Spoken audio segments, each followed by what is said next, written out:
Daddy says if I press the red button when you drink wine, we'll go to Disney World. My 7-year-old daughter whispered this while secretly showing me a recording device hidden in her backpack. Her father had turned her into a spy, against me, her own mother. But there's more, much more. He used those fake recordings in court to steal my kids, coached them to lie about me for months, and paid professionals to destroy my reputation. He even convinced his new wife to spread rumors about me to our neighbors. But what Ryan didn't count on was that little girls have a hard time keeping secrets from their moms. Let me tell you how I caught him red-handed and made sure he lost absolutely everything. My name is Jessica Taylor. 2 years ago, I thought I was getting a simple divorce. Ryan cheated on me with Kimberly, his dental assistant. Classic midlife crisis stuff. I caught them together in our bed and decided I was done fighting for a man who didn't want to be fought for. We had twin 7-year-olds, Olivia and Jackson. Beautiful kids with Ryan's stubborn streak and my protective instincts. The divorce was surprisingly smooth. We agreed on joint custody, 50-50 split. I kept the house, he got his retirement accounts. Clean and simple. Ryan married Kimberly 6 months after our divorce was final. They bought a gorgeous house in the nicer part of town with a huge backyard, swimming pool, and a treehouse the kids absolutely loved. I won't lie. It stung seeing them living in paradise while I was working 12-hour nursing shifts at Children's Hospital just to keep our old house. But the kids seemed happy bouncing between homes. That's what mattered. At first, Ryan seemed almost friendly during our weekly kid exchanges. Hey Jess, you look exhausted. Those hospital shifts treating you okay? Everything all right? You seem really stressed lately. How's the house holding up? I know the furnace was acting up before. I thought he was being civil. Maybe even feeling guilty about how he'd blown up our family. I was working myself to the bone, picking up extra shifts, trying to save money and rebuild my life as a single mom. Some days I was so tired I could barely see straight. Some nights I'd collapse on the couch with a glass of wine and just decompress from the emotional exhaustion. But I never drank around the kids, never badmouthed their father, never failed them as a mother. Then one evening, while I was braiding Olivia's hair for school, she said something that should have sent every alarm bell in my head screaming. Mommy, Daddy asks lots of questions about you when we're at his house. What kind of questions, sweetheart? Like if you're sad a lot, or if you have friends over, or if you drink grown-up drinks when we're not there, and if you ever say mean things about him and Kimberly. My hands stilled in her hair. He also asks if you seem tired when you pick us up, and if you ever cry, and if you talk on the phone a lot when we're there. Red flags everywhere. But I convinced myself I was being paranoid. Kids say the funniest things, don't they? Ryan laughed when I brought it up the next day. You know how they mix up conversations? I just ask if they had fun at Mommy's house. That charming smile that used to make me believe anything he said. But my gut screamed that Ryan wasn't making innocent conversation with our children. He was interrogating them. And I had no idea how deep his plan really went. Over the next few weeks, I started noticing weird things. The kids seemed more anxious after spending time with Ryan. They'd come home asking strange questions. Mommy, are you sad that Daddy doesn't live here anymore? Do you wish Daddy would come back? Kimberly says some mommies and daddies aren't good at taking care of kids by themselves. Then Jackson asked something that made my blood run cold. Mommy, Daddy wants to know if you ever forget to make us dinner or help with homework. I knelt down to his level. Jackson, why would Daddy ask that? He said sometimes parents who live alone get too busy and forget important things, and that if that happens, kids should tell someone. My ex-husband was planting seeds in our children's minds, making them question whether I was capable of caring for them properly. But it got worse. I started getting weird looks from neighbors. Mrs. Henderson, who used to wave every morning, suddenly seemed cold and distant. My friend Sarah from work mentioned that someone had been asking questions about me at the hospital. Some woman called asking about your performance, whether you seemed stressed or overwhelmed. Said she was from a family services organization doing routine checks. Family services? I hadn't applied for any services. Then my bank called about suspicious activity on my account. Miss Taylor, we're seeing some unusual charges to online gaming sites.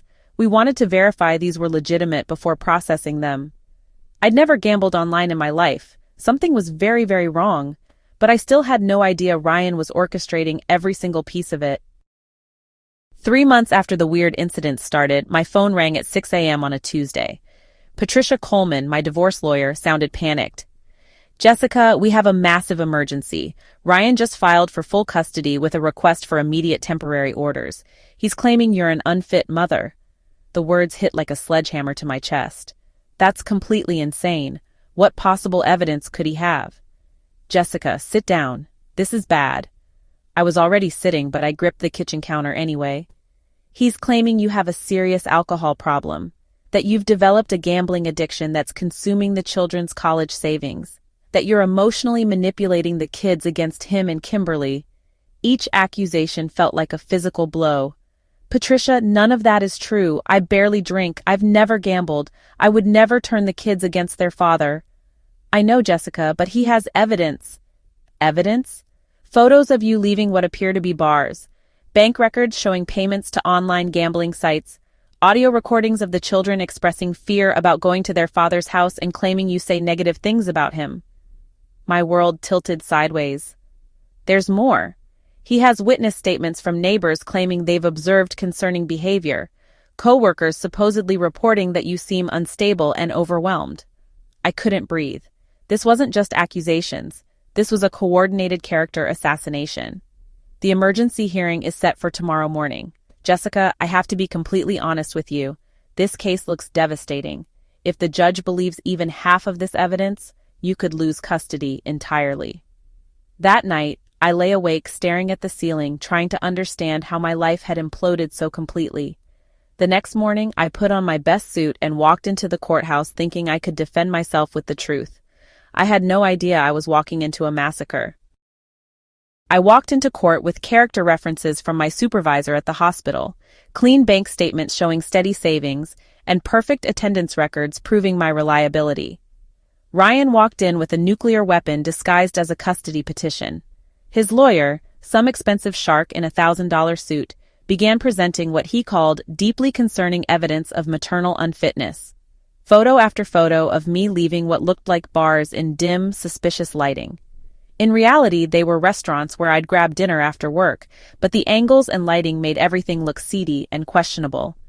Bank records showing multiple payments to Premier Gaming Solutions, a company I'd never heard of in my entire life. But the worst part, the moment that nearly broke me, was when they played audio recordings of my own children. I don't want to go to Daddy's house, Olivia's tiny voice played through the courtroom speakers. Mommy says Daddy and Kimberly don't really love us. Lies. Complete fabrications. But the recordings sounded so authentic, so heartbreaking. Jackson, what does Mommy drink when you're with her? Ryan's voice asked on another recording. Wine. Lots of wine. She gets sad and cries a lot when she thinks we're not looking. I sat frozen in my chair, watching my life get systematically destroyed by words my children had never actually said. Your Honor, Ryan's lawyer continued smoothly, we also have witness testimony from neighbors and co-workers who've observed Miss Taylor's declining mental state. He called Mrs. Henderson to the stand. My neighbor of 5 years looked at me with pity as she testified that she'd seen me stumbling to my car on multiple occasions and heard raised voices and crying from my house late at night. All lies. All perfectly crafted, plausible lies. Ryan's co-worker testified that Ryan had confided his growing concerns about my stability and the children's well-being. My own hospital colleague, someone I barely knew from another department, claimed I'd seemed erratic and overwhelmed during recent interactions. Judge Morrison looked at me with deep concern and what I now recognized as disappointment. Miss Taylor, these allegations are extremely serious and disturbing. Given the evidence presented, I'm immediately transferring primary custody to Mr. Taylor pending comprehensive psychological evaluation and substance abuse assessment. Immediately.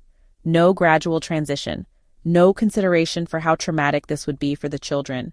I lost my babies that instant based on complete lies, but Ryan wasn't done twisting the knife. Your Honor, his lawyer added with fake concern, given the severity of these issues and the potential danger to the children, we respectfully request that all contact between Miss Taylor and the minors be supervised until she successfully completes treatment. 2 hours a week, supervised visits only, at a sterile family services center with a court-appointed monitor watching my every interaction with my own children. I walked out of that courtroom legally a stranger to the kids I'd given birth to, raised, and loved more than my own life. That evening, I called to say goodnight to Olivia and Jackson, as the court had ordered. Ryan answered the phone with ice in his voice. "They're busy right now, Jessica. Maybe try calling tomorrow." "Ryan, the court said I could call every night." "They're adjusting to their new routine. It's better if you don't confuse them right now." He hung up on me. I wasn't even allowed to hear my children's voices. Something inside me snapped that night. This wasn't just custody manipulation or a bitter ex trying to hurt me. This was a declaration of war, and Ryan had no idea who he was messing with. 2 weeks into the nightmare of supervised visits at the Family Services Center, I noticed something was wrong with Olivia. She seemed nervous, fidgety, like she was carrying a secret too heavy for her 7-year-old shoulders. She kept glancing at the supervisor, Mrs. Patterson, then back at me with worried eyes. Jackson seemed more distant than usual, barely making eye contact, playing with toys instead of talking to me. During our second week of visits, while Mrs. Patterson stepped into the hallway to take a phone call, Olivia grabbed my hand urgently.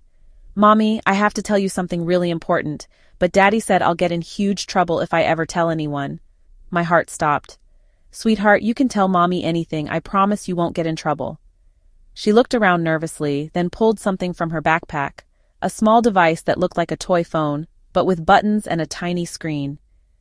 "Daddy gave me and Jackson these special phones. He said they were for playing games, but really he wanted us to use them when we're at your house." My hand started trembling as I stared at the device. "He taught us to press the red button when you drink wine or say mean things about him and Kimberly. And he showed us how to press the blue button to record when you seem sad or tired." The recordings. Ryan had turned my babies into his personal surveillance network. "But Mommy," her voice got smaller and more confused, "you never really do those things. You don't say mean things about Daddy. You just seem tired sometimes after work." My heart was breaking as I realized what she was telling me. "So what did you do when Daddy asked about the recordings?"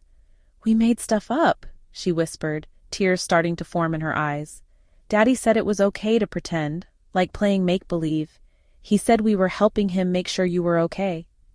Ryan had coached my children to create fake evidence against me.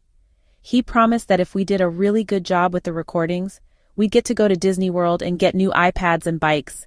He said it was like a special secret game that would help the family. Bribery, manipulation, psychological abuse of children. "Olivia, this is proof of what Daddy made you do, but what about Jackson's phone? Is it in his backpack?" "No, Jackson broke his first one last week when he dropped it, and Daddy got really, really mad. He yelled louder than I've ever heard him yell. It scared me." "What did Daddy say when Jackson broke it?" "He said Jackson was stupid and that now the game was ruined. Then he got a new phone and made Jackson practice the recordings over and over until he got them right. Jackson's new phone is still at Daddy's house." I was shaking with rage. Ryan hadn't just manipulated the courts, he'd traumatized our children in the process. That night, I called Patricia immediately. "We have one recording device, but we need to get Jackson's replacement phone from Ryan's house. If we can prove Ryan coached both children with multiple devices, this case completely implodes." But Ryan's house was like a fortress now, and asking 7-year-olds to smuggle out evidence felt dangerous and wrong. "Jessica, what Ryan did isn't just custody manipulation. If we can prove it, he's looking at criminal charges for fraud, perjury, and child abuse." That's when I made a decision that would change everything. If Ryan wanted to play dirty, I'd show him what real warfare looked like. I hired David Kim, a private investigator who specialized in exposing family court fraud. David wasn't just any PI. He was a former FBI agent who'd made a career out of catching people who thought they were smarter than the system. "Mrs. Taylor, what your ex-husband orchestrated has a name in our business. It's called strategic parental alienation with manufactured evidence, and it's a federal crime." David's first week of investigation yielded results that made my blood boil. "Your ex hired a company called Strategic Family Solutions. They're basically professional character assassins who specialize in custody cases, and your ex-husband paid them $15,000 to destroy you." He showed me printouts of services offered by Strategic Family Solutions: behavioral documentation and evidence creation, witness development and testimony coaching, financial irregularity simulation, child interview preparation and guidance. They were professional custody manipulators who created fake gambling transactions, staged compromising photos, and coached children to make false statements in court. Ryan had literally hired experts to frame me as an unfit mother. But that's just the beginning, David continued grimly. He's been having you surveilled for over 6 months. Professional photographers following your daily routine, waiting for moments they could twist into evidence against you.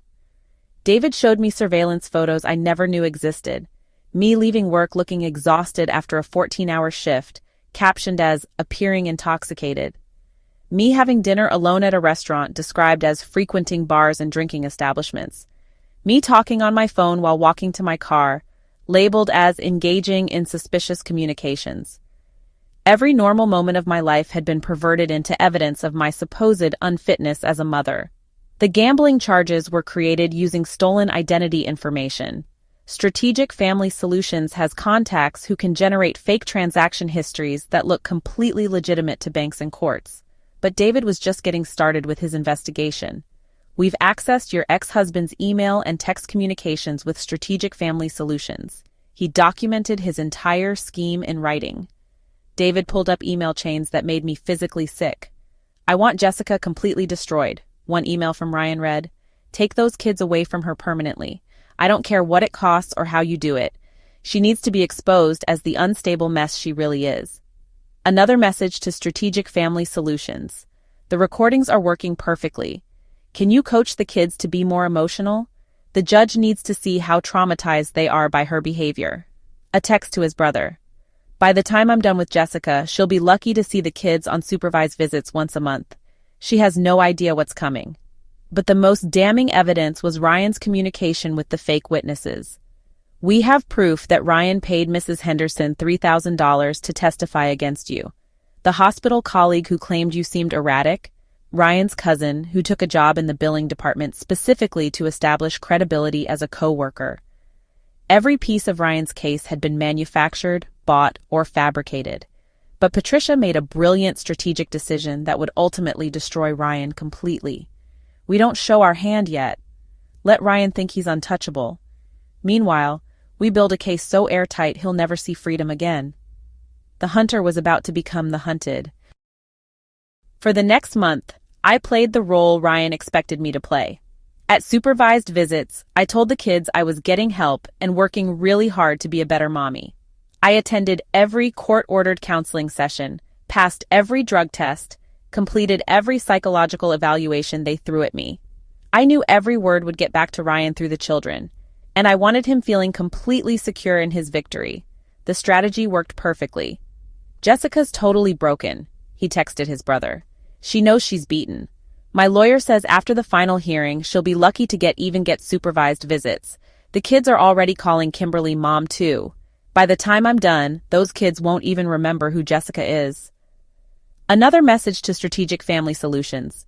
The target is completely neutralized. She's going through the motions of treatment, but there's no way she can overcome the evidence. Prepare the final documentation package. While Ryan was celebrating his perceived victory, David was systematically dismantling his entire operation. We already have Olivia's device, and Jackson can bring his replacement phone home in his backpack during the next custody exchange. The following week, Jackson quietly slipped his recording device into his school backpack before coming to my house. The devices contained not just the fake recordings used in court, but also the practice sessions where Ryan coached the children. "Olivia, you need to sound more scared when you say Mommy talks bad about Daddy. Try it again, but this time cry a little. Jackson, remember, you saw Mommy drinking wine and looking sad. Can you make your voice sound worried when you say it?" David documented Ryan's payments to Strategic Family Solutions through financial records that showed the entire timeline of the fraud.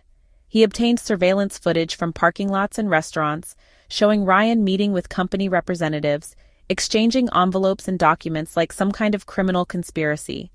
But then we received a gift I never could have anticipated.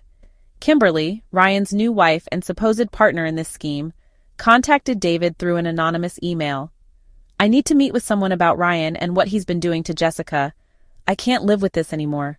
I have recordings and documents that prove everything." The meeting with Kimberly took place at a coffee shop 40 miles from our town, somewhere Ryan would never think to look. She looked terrible. Dark circles under her eyes, nervous energy, constantly looking over her shoulder. "I didn't know what I was getting into when I married Ryan," she began, her voice shaking. "At first he said he was just documenting concerning behavior to protect the children." She pulled out a thick folder of documents and a digital recorder. But then it became this elaborate scheme to destroy Jessica completely. He made me participate in ways that still make me sick to think about. Kimberly had been Ryan's secret weapon in ways I never imagined. He made me call Jessica's neighbors, spreading rumors about seeing her drunk or acting erratically. I called her workplace pretending to be from family services, asking about her performance and mental state.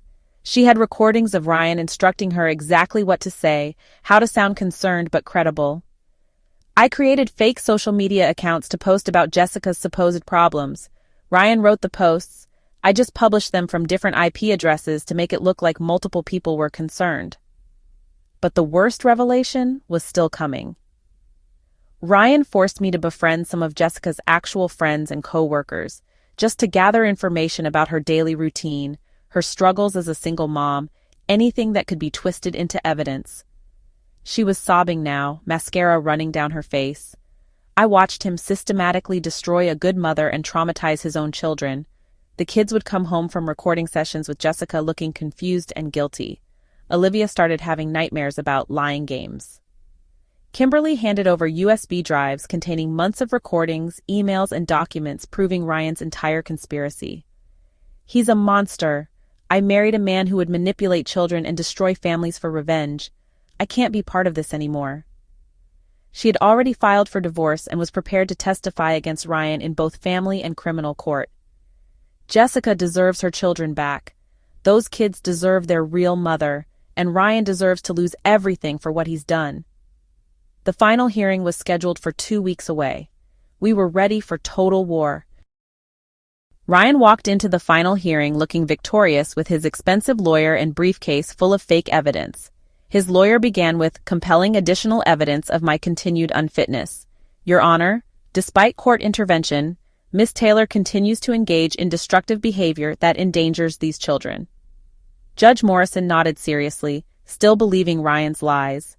Then Patricia stood up with deadly calm. "Your Honor, I need to present evidence of the most shocking case of custody fraud this court has ever witnessed." Ryan's expression flickered. Patricia systematically destroyed Ryan's fabricated case. Mr. Taylor paid Strategic Family Solutions $15,000 to manufacture evidence against Miss Taylor. She displayed bank records and contracts outlining the fraud. "We have recovered the recording devices that Mr. Taylor gave to his 7-year-old children, instructing them to create false evidence." Patricia played the practice recordings, Ryan coaching Olivia and Jackson to lie, promising them Disney World for good performances. The courtroom fell silent. "This represents systematic child abuse. Mr. Taylor psychologically tortured his own children for revenge." Then Kimberly testified. "Ryan forced me to spread lies to neighbors, create fake social media accounts, and infiltrate Jessica's social circle to gather information." Patricia played audio of Ryan strategizing. "I want Jessica to lose everything. Her kids, her reputation, her future. Make it look so convincing that no court would ever trust her again." Judge Morrison's expression transformed to absolute fury. "Mr. Taylor, stand up." Ryan stood on shaking legs.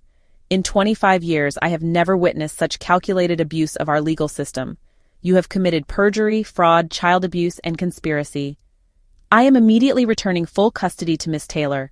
Your parental rights are suspended indefinitely. You will pay Miss Taylor's legal fees, $67,000. Ryan looked ready to collapse. "I am referring this to the district attorney for criminal prosecution. Bailiff, escort Mr. Taylor from my courtroom." Ryan was led out in handcuffs as news photographers captured his humiliation. Justice had never tasted so sweet. The aftermath exceeded every fantasy of revenge I'd ever had. Within hours, Ryan was arrested on multiple felony charges: perjury, fraud, child endangerment, and conspiracy. His mugshot hit local news with the headline, "Local Father Arrested in Custody Fraud Scheme." Social media exploded. Ryan's reputation was obliterated. His construction company fired him immediately. We cannot employ someone who manipulates children and commits fraud. Strategic Family Solutions was raided and shut down permanently. Multiple other parents who used their services were arrested. But the most satisfying part was watching Ryan's life crumble. Kimberly's divorce was finalized quickly. She kept everything. Ryan was left with nothing but legal bills. The children began therapy with Dr. Rebecca Martinez. These children were forced to participate in their father's criminal conspiracy, Dr. Martinez explained. They've been carrying guilt and emotional damage no child should bear. But kids are resilient when allowed to tell the truth. Olivia's mysterious stomach aches completely disappeared. Jackson stopped having nightmares. "I'm sorry we lied about you, Mommy," Olivia whispered during our first normal bedtime in months. "Daddy said it was pretend, but it felt really wrong." Ryan's criminal trial was complete annihilation. The prosecution presented overwhelming evidence. David testified about the surveillance and manufactured evidence. Kimberly testified about her coerced participation. Dr. Martinez testified about the psychological damage. Mr. Taylor didn't just lie to the court. He systematically abused his children by forcing them to participate in fraud against their mother. Ryan was convicted on all counts: 2 years in prison, 3 years probation, complete loss of parental rights. He also owed me $347,000 in legal fees and damages. Ryan lost everything: his house, savings, freedom, children, and future. But the moment that made everything worth it came 8 months later. "Mommy," Jackson said over breakfast, "can we change our last name to yours? We don't want Daddy's name anymore." My children didn't just choose me, they actively rejected the man who tried to weaponize them. Today, 3 years later, our lives are better than ever. Olivia and Jackson are thriving in 5th grade as honor students. They see Dr. Martinez quarterly, and she reports they're remarkably well-adjusted. We talk openly about what happened. "Daddy asked you to lie, which was wrong and hurt everyone," I explain. "But lying about people you love is never okay, even if adults tell you to." I've become an advocate for parents facing custody manipulation. 7 mothers have contacted me after discovering similar schemes. Ryan was released from prison 8 months ago. He lives in a studio apartment 2 states away, working part-time, still on probation. He faces strict requirements for any potential contact with the children: supervised therapy, psychological evaluation, and most importantly, the kids' consent. But here's the beautiful truth. My kids want nothing to do with their biological father. "He made us lie about you," Olivia explained to a social worker. "That was mean to you and mean to us. We don't want to see someone who hurts our family." "He's not really our dad anymore," Jackson added. "Real dads don't make their kids do bad things." Last month, Ryan's probation officer requested supervised visitation. The kids wrote letters to Judge Morrison explaining why they didn't want contact. "Dear Judge Morrison," Olivia wrote, "thank you for protecting us from our dad who lied. We are happy now and don't want to see him because he made us help him hurt our mom." Judge Morrison denied Ryan's request and noted the children's wishes would be given significant weight in future considerations. Ryan's scheme didn't just fail. It permanently severed his relationship with the children he claimed to be protecting. The man who wanted to take my kids away lost them forever through his own actions. Sometimes karma doesn't just serve justice. It serves justice with perfect poetic twist. Ryan destroyed himself trying to destroy me. And my kids and I have never been happier or more connected as a family. The best revenge isn't what you do to someone who hurts you. It's building a life so beautiful and strong that their attempts to destroy you only make you shine brighter. Hope you enjoyed watching Ryan get exactly what he deserved for turning his kids into weapons against their own mother. You absolutely need to hear the absolutely nuclear revenge in the next story so click it now. And smash that like button if you believe fate always finds a way to serve justice, no matter how long it takes. Subscribe because these stories of vindication and revenge just keep getting better, and the villains keep getting what they deserve. Justice isn't just sweet. Sometimes it's perfect.